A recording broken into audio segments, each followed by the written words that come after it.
It's worth, I think, just starting on the 7th of October, reminding everybody none of this would have happened if Hamas hadn't broken into Israel and slaughtered men, women, and children, including beheading people, and their entire purpose was to go after a civilian population. It wasn't a byproduct. It wasn't that they were going for the army.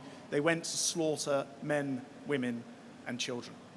They still hold over 200 hostages, and we call on them to release them immediately. And I think that all the coverage needs to be looked at within that backdrop. And the important thing is that Israel is, of course, a democratic country that it has a responsibility to adhere to international humanitarian law.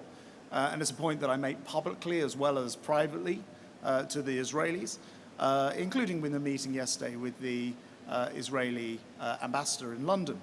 But their purpose is to go after the terrorists, because that's what they are, and it's worth including that in the copy, not to go after civilians. The problem that we have with these terrorists is that they use the civilians as human shields, including in the hospitals, where they're quite prepared to lose as many civilian lives, the Hamas this is, as are killed, because they are not the Palestinian people. Hamas are not there to protect Palestinians. They are there to serve their own aims with tunnels and equipment and their infrastructure underground in the most sensitive places.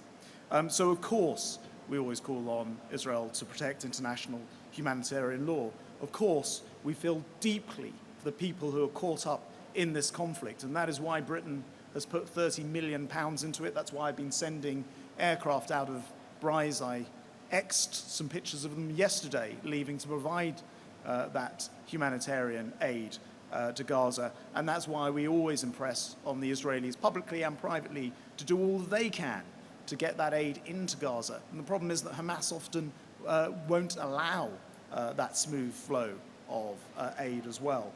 And the final point I would make is every single life that's lost in this conflict is a tragedy. I've made clear how it started, but it doesn't mean that we don't feel deeply for everybody who loses their lives. I do just caution in particular the media from picking up numbers issued by a terrorist organization, Hamas, and quoting them as fact.